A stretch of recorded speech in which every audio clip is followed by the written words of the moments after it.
श्रीगणेशाय नमः। अथ श्री देवी तारा स्तोत्रम्। मातरनीलसरस्वती प्रणमताम् सौभाग्यसम्पत्प्रदे। प्रत्यालीढपदस्थिते शवहृदि स्मेराननाम्भोरुहे। फुल्लेन्दीवरलोचने त्रिनयने कर्त्रीकपालोत्पले। खड्गं च दधति त्वमेव शरणं त्वामीश्वरीमाश्रये। वाचामीश्वरि भक्तिकल्पलतिके सर्वार्थसिद्धीश्वरी। गद्यप्राकृतपद्यजातरचना सर्वार्थसिद्धिप्रदे। नीलेन्दीवरलोचनत्रययुते कारुण्यवारान्निधे। सौभाग्यामृतवरधनेन कृपया सिञ्चत्वमस्मादृशाम्। खर्वे गर्वसमूहपूरिततनो सर्पादिवेशोज्ज्वले।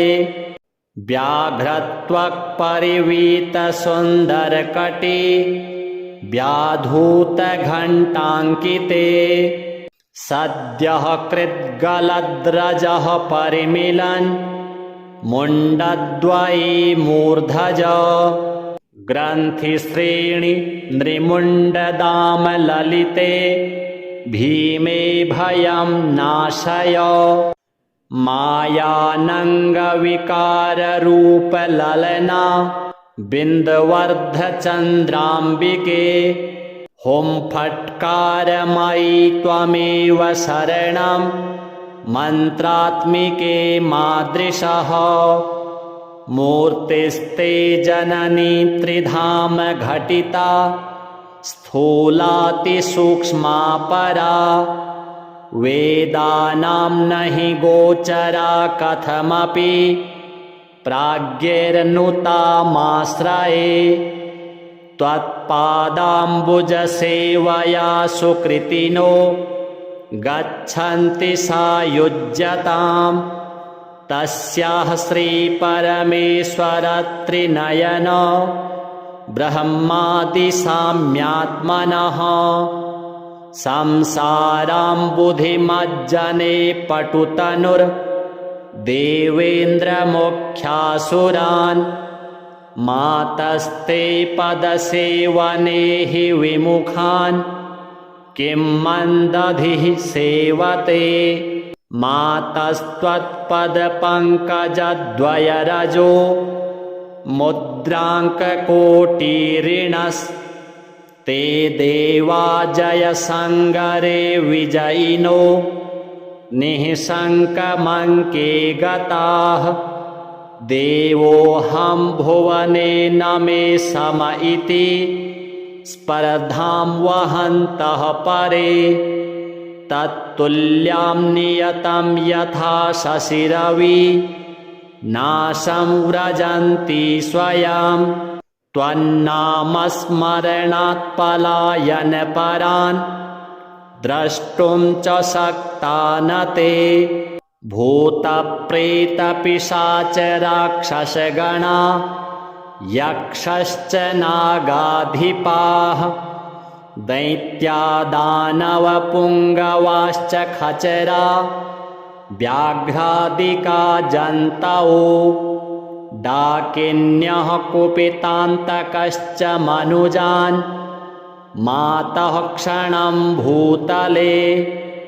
लक्ष्मीः सिद्धिगणश्च पादुकमुखाः सिद्धास्तथा वैरिणाम्। स्तम्भश्चापि वराङ्गने गजघटा स्तम्भस्तथा मोहनाम्।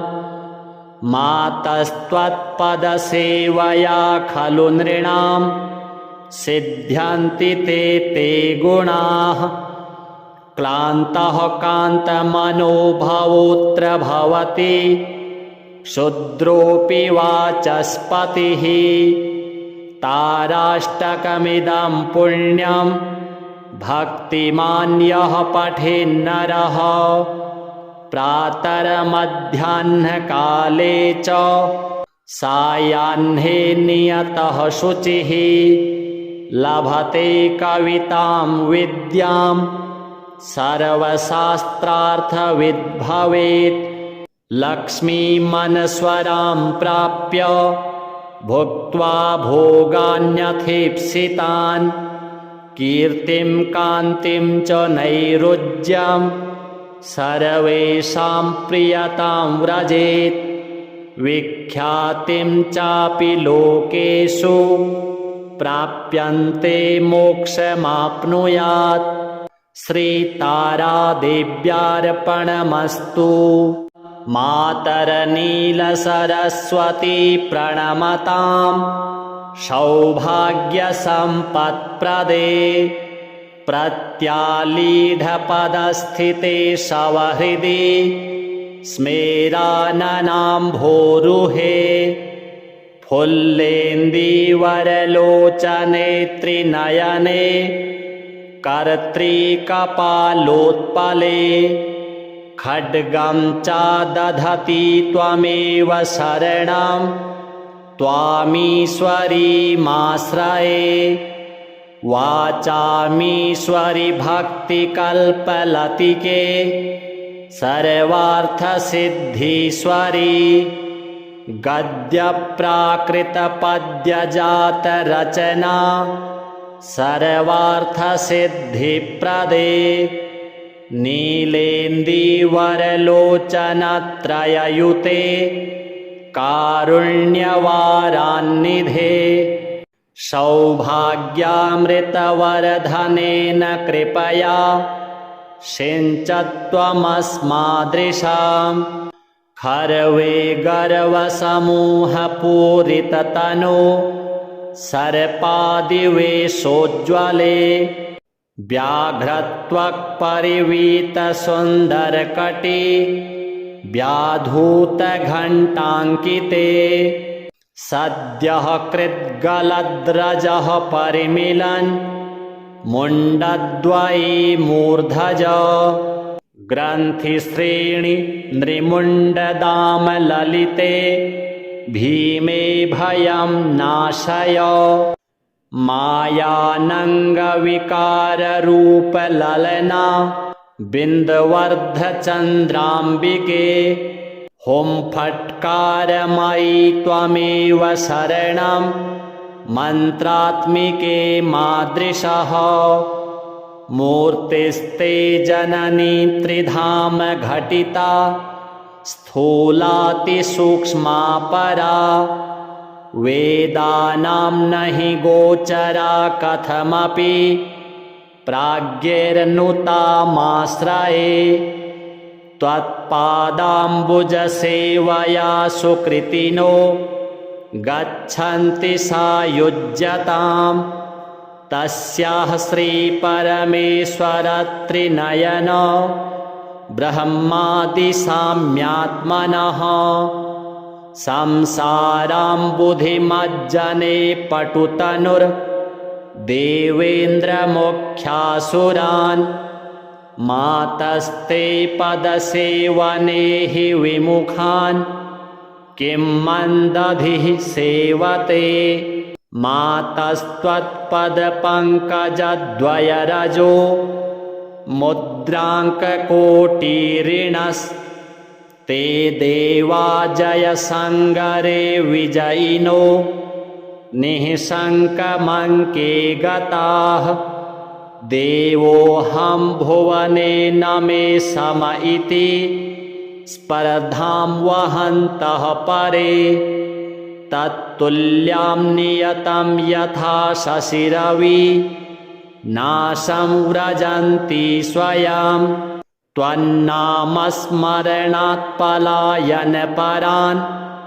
द्रष्टुं च शक्ता न ते भूतप्रेतपिशाचराक्षसगणा यक्षश्च नागाधिपाः दैत्या दानवपुङ्गवाश्च खचरा व्याघ्रादिका जन्तवो डाकिन्यः कुपितान्तकश्च मनुजान् मातः क्षणं भूतले लक्ष्मीः सिद्धिगणश्च पादुकमुखाः सिद्धास्तथा वैरिणां स्तम्भश्चापि वराङ्गने गजघटा स्तम्भस्तथा मोहनाम् मातस्त्वत्पदसेवया खलु नृणां सिद्ध्यन्ति ते गुणाः क्लान्तः कान्तमनो भवोऽत्र भवति क्षुद्रोऽपि वाचस्पतिः ताराष्टकमिदं पुण्यं भक्तिमान् यः पठेन्नरः प्रातर्मध्याह्नकाले च सायाह्ने नियतः शुचिः लभते कवितां विद्यां सर्वशास्त्रार्थविद् भवेत् लक्ष्मीमनस्वरां प्राप्य भुक्त्वा भोगान्यथीप्सितान् कीर्तिं कान्तिं च नैरुज्यं सर्वेषां प्रियतां व्रजेत् विख्यातिं चापि लोकेषु प्राप्यन्ते मोक्षमाप्नुयात् श्रीतारादेव्यार्पणमस्तु। मातरनीलसरस्वती प्रणमतां सौभाग्यसम्पत्प्रदे प्रत्यालीढपदस्थिते शवहृदि स्मेराननाम्भोरुहे फुल्लेन्दीवरलोचने त्रिनयने कर्त्रीकपालोत्पले खड्गं च दधति त्वमेव शरणं त्वामीश्वरीमाश्रये वाचामीश्वरि भक्तिकल्पलतिके सर्वार्थसिद्धीश्वरी गद्यप्राकृतपद्यजातरचना सर्वार्थसिद्धिप्रदे नीलेन्दीवरलोचनत्रययुते कारुण्यवारान्निधे सौभाग्यामृतवरधनेन कृपया सिञ्चत्वमस्मादृशां खर्वे गर्वसमूहपूरिततनो सर्पादिवेशोज्ज्वले व्याघ्रत्वक्परिवीतसुन्दरकटी व्याधूतघण्टाङ्किते सद्यः कृद्गलद्रजः परिमिलन् मुण्डद्वयी मूर्धज ग्रन्थिश्रेणि नृमुण्डदामललिते भीमे भयं नाशय मायानङ्गविकाररूपललना बिन्दवर्धचन्द्राम्बिके हुं फट्कारमयि त्वमेव शरणं मन्त्रात्मिके मादृशः मूर्तिस्ते जननी त्रिधाम घटिता स्थूलातिसूक्ष्मा परा वेदानां नहि गोचरा कथमपि प्राज्ञैर्नुतामाश्रये त्वत्पादाम्बुजसेवया सुकृतिनो गच्छन्ति सायुज्यतां तस्याः श्रीपरमेश्वरत्रिनयन ब्रह्मादिसाम्यात्मनः संसाराम्बुधिमज्जने पटुतनुर्देवेन्द्रमुख्यासुरान् मातस्ते पदसेवने हि विमुखान् किं मन्दधिः सेवते मातस्त्वत्पदपङ्कजद्वयरजो मुद्राङ्ककोटिरिणस्ते देवा जयसङ्गरे विजयिनो निःशङ्कमङ्के गताः। देवोऽहं भुवने न मे सम इति स्पर्धां वहन्तः परे। तत्तुल्यां नियतं यथा शशिरवि नाशं व्रजन्ति स्वयं। त्वन्नामस्मरणात् पलायनपरान् द्रष्टुं च शक्ता न ते। भूतप्रेतपिशाचराक्षसगणा यक्षश्च नागाधिपाः दैत्यादानवपुङ्गवाश्च खचरा व्याघ्रादिका जन्तवो डाकिन्यः कुपितान्तकश्च मनुजान् मातः क्षणं भूतले। लक्ष्मीः सिद्धिगणश्च पादुकमुखाः सिद्धास्तथा वैरिणां स्तम्भश्चापि वराङ्गने गजघटा स्तम्भस्तथा मोहनाम्। मातस्त्वत्पदसेवया खलु नृणां सिद्ध्यन्ति ते गुणाः। क्लान्तः कान्तमनो भवोऽत्र भवति क्षुद्रोऽपि वाचस्पतिः। ताराष्टकमिदं पुण्यं भक्तिमान् यः पठेन्नरः प्रातर्मध्याह्नकाले च सायाह्ने नियतः शुचिः। लभते कवितां विद्यां सर्वशास्त्रार्थविद् भवेत्।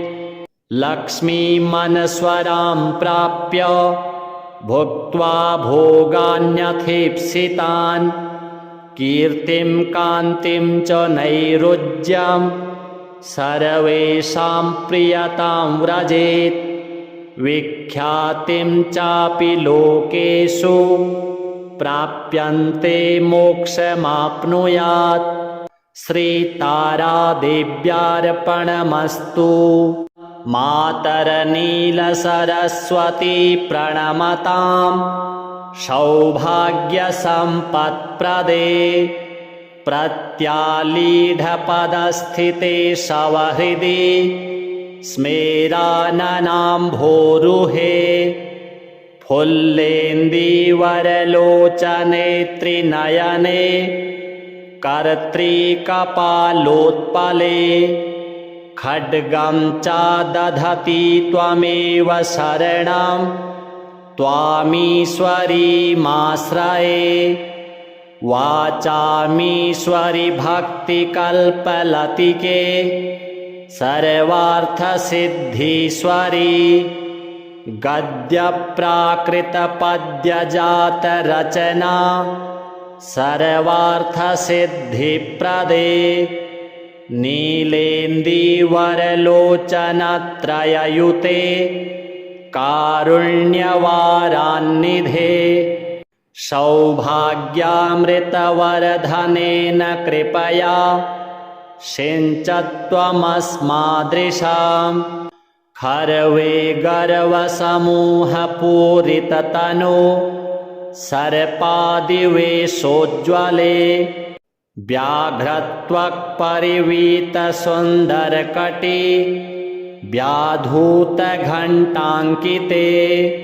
सद्यः कृद्गलद्रजः परिमिलन् मुण्डद्वयी मूर्धज। ग्रन्थिश्रेणि नृमुण्डदामललिते भीमे भयं नाशय।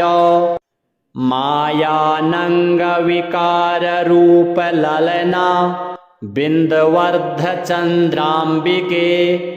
हुं फट्कारमयि त्वमेव शरणं मन्त्रात्मिके मादृशः। मूर्तिस्ते जननी त्रिधाम घटिता स्थूलातिसूक्ष्मा परा वेदानां न हि गोचरा कथमपि प्राज्ञैर्नुतामाश्रये त्वत्पादाम्बुजसेवया सुकृतिनो गच्छन्ति सायुज्यताम् तस्याः श्रीपरमेश्वरत्रिनयन ब्रह्मादिसाम्यात्मनः संसाराम्बुधिमज्जने पटुतनुर्देवेन्द्रमुख्यासुरान् मातस्ते पदसेवने हि विमुखान् किं मन्दधिः सेवते मातस्त्वत्पदपङ्कजद्वयरजो मुद्राङ्ककोटिरिणस्ते देवा जयसङ्गरे विजयिनो निःशङ्कमङ्के गताः देवोऽहं भुवने न मे सम इति स्पर्धां वहन्तः परे तत्तुल्यां नियतं यथा शशिरवि नाशं व्रजन्ति स्वयं त्वन्नामस्मरणात् पलायनपरान् द्रष्टुं च शक्ता न ते भूतप्रेतपिशाचराक्षसगणा यक्षश्च नागाधिपाः दैत्यादानवपुङ्गवाश्च खचरा व्याघ्रादिका जन्तवो डाकिन्यः कुपितान्तकश्च मनुजान् मातः क्षणं भूतले लक्ष्मीः सिद्धिगणश्च पादुकमुखाः सिद्धास्तथा वैरिणां स्तम्भश्चापि वराङ्गने गजघटा स्तम्भस्तथा मोहनां मातस्त्वत्पदसेवया खलु नृणां सिद्ध्यन्ति ते गुणाः क्लान्तः कान्तमनोभवोऽत्र भवति क्षुद्रोऽपि वाचस्पतिः ताराष्टकमिदं पुण्यं भक्तिमान् यः पठेन्नरः प्रातर्मध्याह्नकाले च सायाह्ने नियतः शुचिः लभते कवितां विद्यां सर्वशास्त्रार्थविद् भवेत् लक्ष्मीमनस्वरां प्राप्य भुक्त्वा भोगान्यथीप्सितान् कीर्तिं कान्तिं च नैरुज्यं सर्वेषां प्रियतां व्रजेत् विख्यातिं चापि लोकेषु प्राप्यन्ते मोक्षमाप्नुयात् श्रीतारादेव्यार्पणमस्तु मातरनीलसरस्वती प्रणमतां सौभाग्यसम्पत्प्रदे प्रत्यालीढपदस्थिते शवहृदि स्मेराननाम्भोरुहे फुल्लेन्दीवरलोचने त्रिनयने कर्त्रीकपालोत्पले खड्गं च दधति त्वमेव शरणं त्वामीश्वरीमाश्रये वाचामीश्वरि भक्तिकल्पलतिके सर्वार्थसिद्धीश्वरी गद्यप्राकृतपद्यजातरचना सर्वार्थसिद्धिप्रदे नीलेन्दीवरलोचनत्रययुते कारुण्यवारान्निधे सौभाग्यामृतवरधनेन कृपया सिञ्चत्वमस्मादृशां हरवे गर्वसमूहपूरिततनो सर्पादिवेशोज्ज्वले व्याघ्रत्वक्परिवीतसुन्दरकटी व्याधूतघण्टाङ्किते सद्यः कृद्गलद्रजः परिमिलन् मुण्डद्वयी मूर्धज ग्रन्थिश्रेणि नृमुण्डदामललिते भीमे भयं नाशय मायानङ्गविकाररूपललना बिन्दवर्धचन्द्राम्बिके हुं फट्कारमयि त्वमेव शरणं मन्त्रात्मिके मादृशः मूर्तिस्ते जननी त्रिधाम घटिता स्थूलातिसूक्ष्मा परा वेदानां नहि गोचरा कथमपि प्राज्ञैर्नुतामाश्रये त्वत्पादाम्बुजसेवया सुकृतिनो गच्छन्ति सायुज्यताम् तस्याः श्रीपरमेश्वरत्रिनयन ब्रह्मादिसाम्यात्मनः संसाराम्बुधिमज्जने पटुतनुर्देवेन्द्रमुख्यासुरान् मातस्ते पदसेवने हि विमुखान् किं मन्दधिः सेवते मातस्त्वत्पदपङ्कजद्वयरजो मुद्राङ्ककोटिरिणस्ते देवा जयसङ्गरे विजयिनो निःशङ्कमङ्के गताः देवोऽहं भुवने न मे सम इति स्पर्धां वहन्तः परे तत्तुल्यां नियतं यथा शशिरवि नाशं व्रजन्ति स्वयं त्वन्नामस्मरणात् पलायनपरान् द्रष्टुं च शक्ता न ते भूतप्रेतपिशाचराक्षसगणा यक्षश्च नागाधिपाः दैत्यादानवपुङ्गवाश्च खचरा व्याघ्रादिका जन्तवो डाकिन्यः कुपितान्तकश्च मनुजान् मातः क्षणं भूतले लक्ष्मीः सिद्धिगणश्च पादुकमुखाः सिद्धास्तथा वैरिणां स्तम्भश्चापि वराङ्गने गजघटा स्तम्भस्तथा मोहनां मातस्त्वत्पदसेवया खलु नृणां सिद्ध्यन्ति ते गुणाः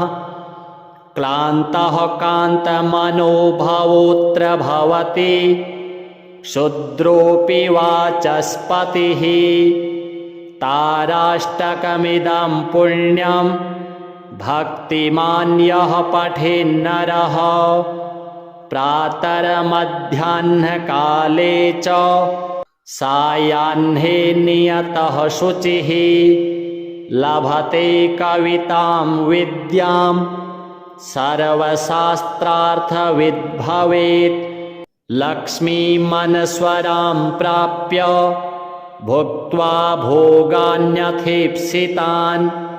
कीर्तिं कान्तिं च नैरुज्यं सर्वेषां प्रियतां व्रजेत् विख्यातिं चापि लोकेषु प्राप्यन्ते मोक्षमाप्नुयात् श्रीतारादेव्यार्पणमस्तु मातरनीलसरस्वती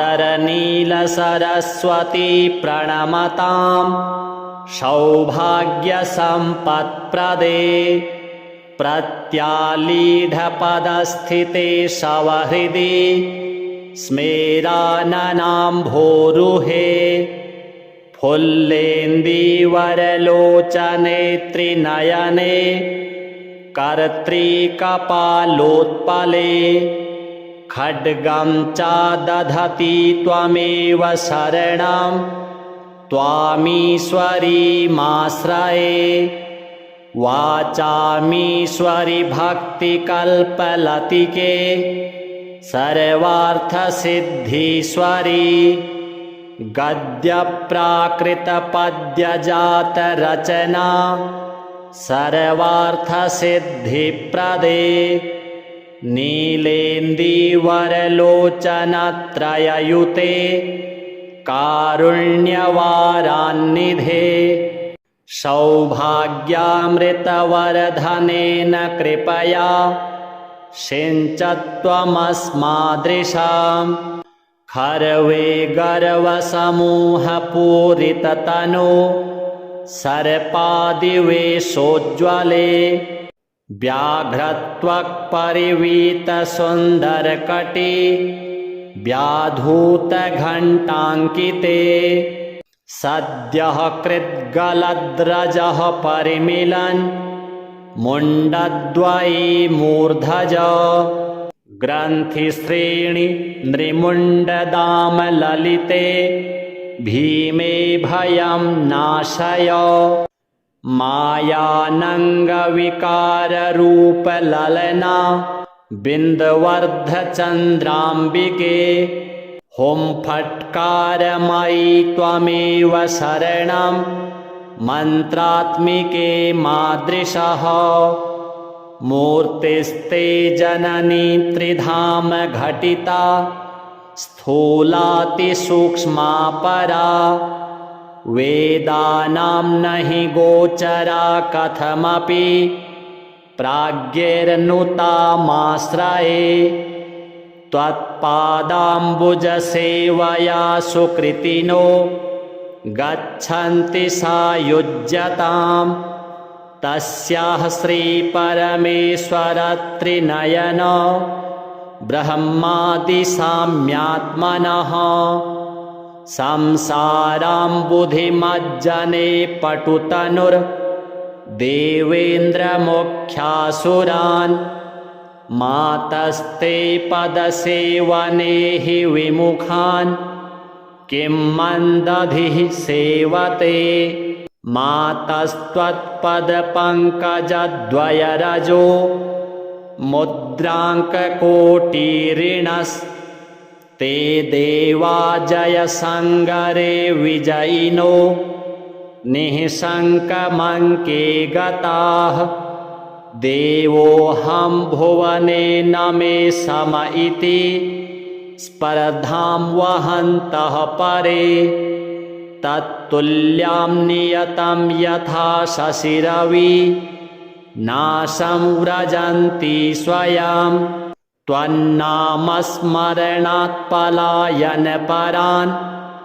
द्रष्टुं च शक्ता न ते भूतप्रेतपिशाचराक्षसगणा यक्षश्च नागाधिपाः दैत्यादानवपुङ्गवाश्च खचरा व्याघ्रादिका जन्तवो डाकिन्यः कुपितान्तकश्च मनुजान् मातः क्षणं भूतले लक्ष्मीः सिद्धिगणश्च पादुकमुखाः सिद्धास्तथा वैरिणां स्तम्भश्चापि वराङ्गने गजघटा स्तम्भस्तथा मोहनां मातस्त्वत्पदसेवया खलु नृणां सिद्ध्यन्ति ते गुणाः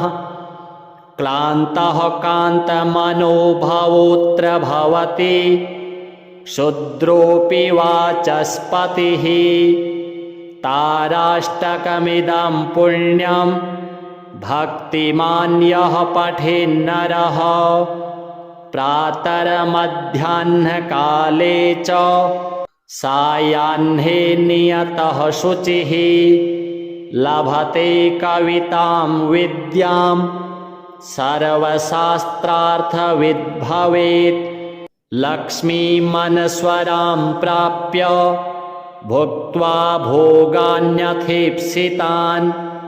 कीर्तिं कान्तिं च नैरुज्यं सर्वेषां प्रियतां व्रजेत् विख्यातिं चापि लोकेषु प्राप्यन्ते मोक्षमाप्नुयात्। श्रीतारादेव्यार्पणमस्तु। मातरनीलसरस्वती प्रणमतां सौभाग्यसम्पत्प्रदे प्रत्यालीढपदस्थिते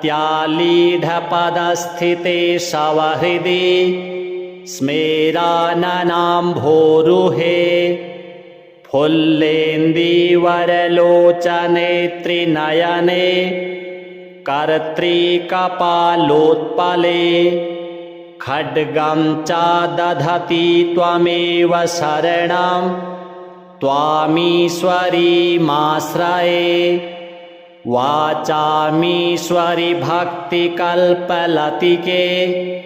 सर्वार्थसिद्धीश्वरी गद्यप्राकृतपद्यजातरचना सर्वार्थसिद्धिप्रदे नीलेन्दीवरलोचनत्रययुते कारुण्यवारान्निधे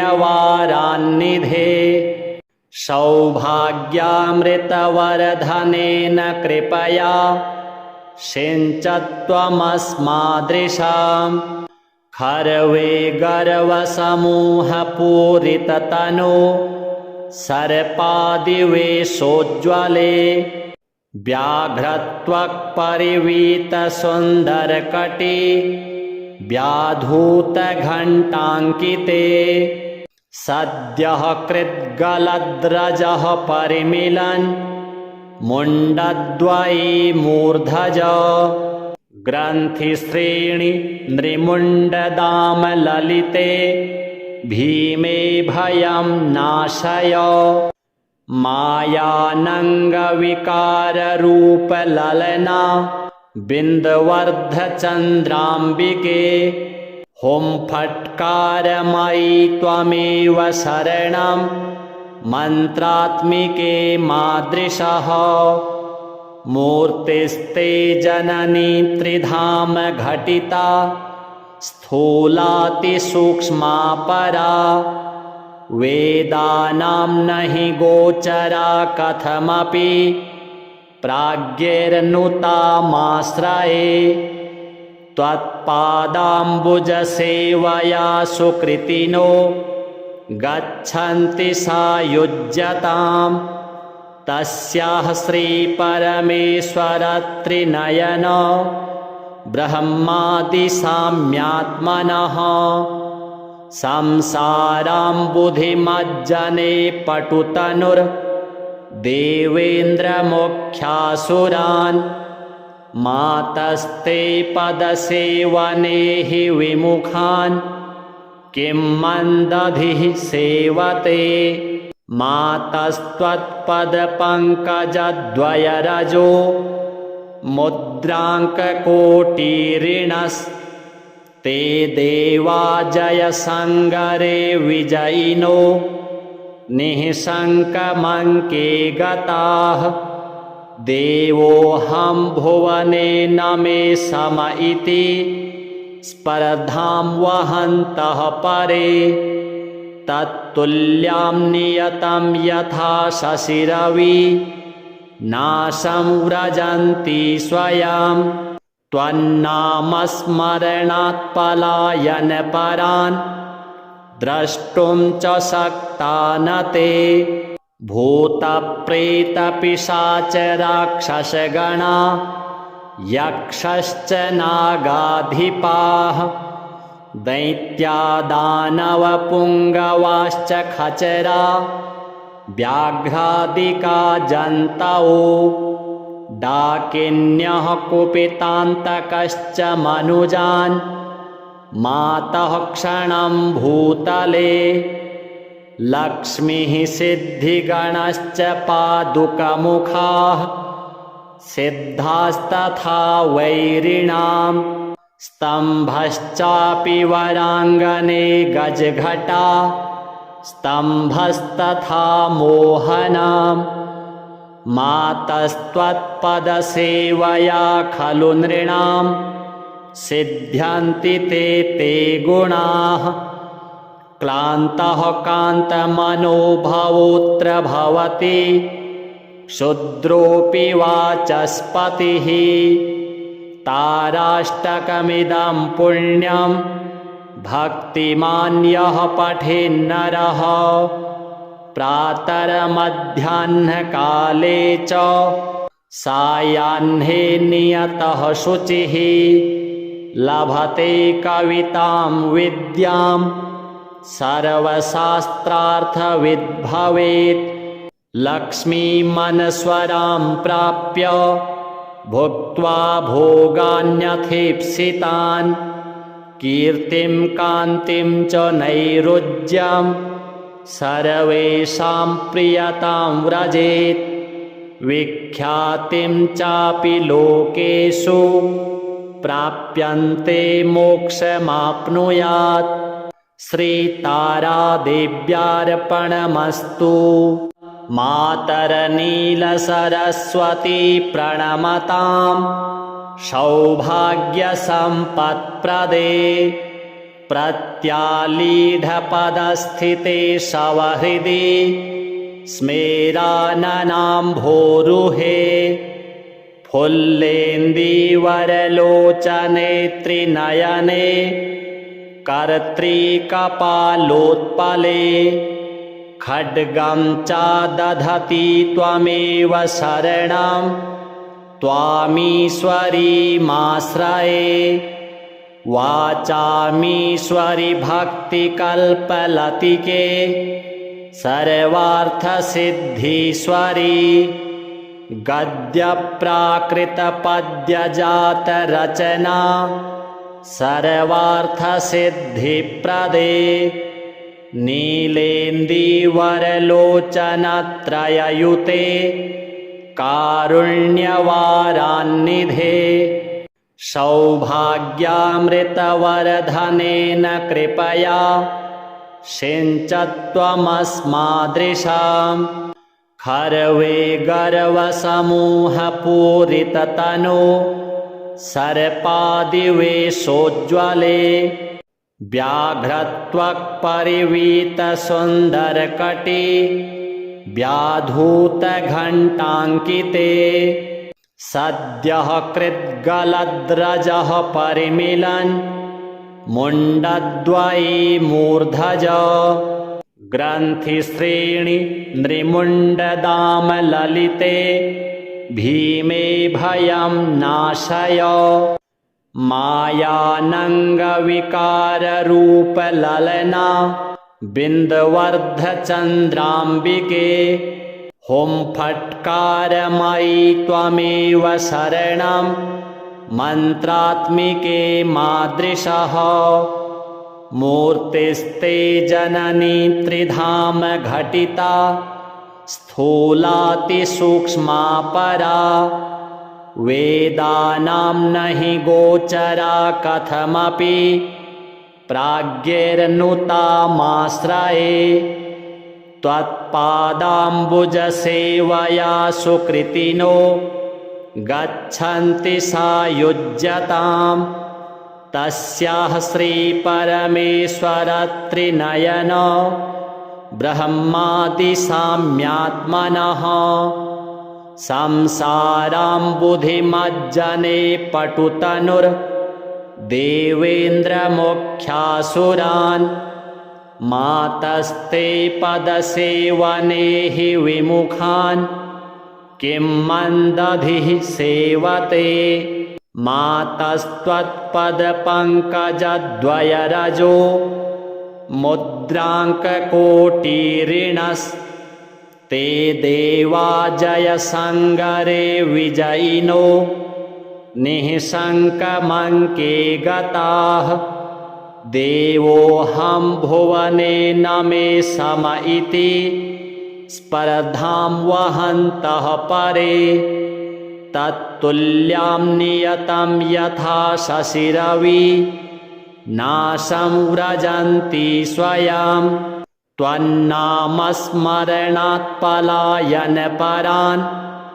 द्रष्टुं च शक्ता न ते भूतप्रेतपिशाचराक्षसगणा यक्षश्च नागाधिपाः दैत्यादानवपुङ्गवाश्च खचरा व्याघ्रादिका जन्तवो डाकिन्यः कुपितान्तकश्च मनुजान् मातः क्षणं भूतले लक्ष्मीः सिद्धिगणश्च पादुकमुखाः सिद्धास्तथा वैरिणां स्तम्भश्चापि वराङ्गने गजघटा स्तम्भस्तथा मोहनां मातस्त्वत्पदसेवया खलु नृणां सिद्ध्यन्ति ते गुणाः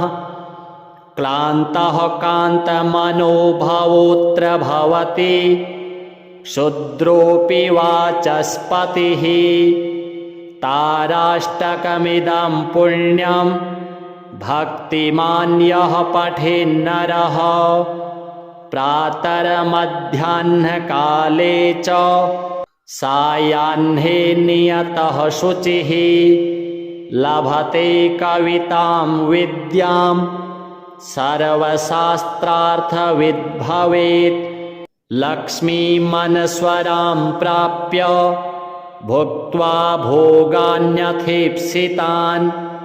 कीर्तिं कान्तिं च नैरुज्यं सर्वेषां प्रियतां व्रजेत् विख्यातिं चापि लोकेषु प्राप्यन्ते मोक्षमाप्नुयात्।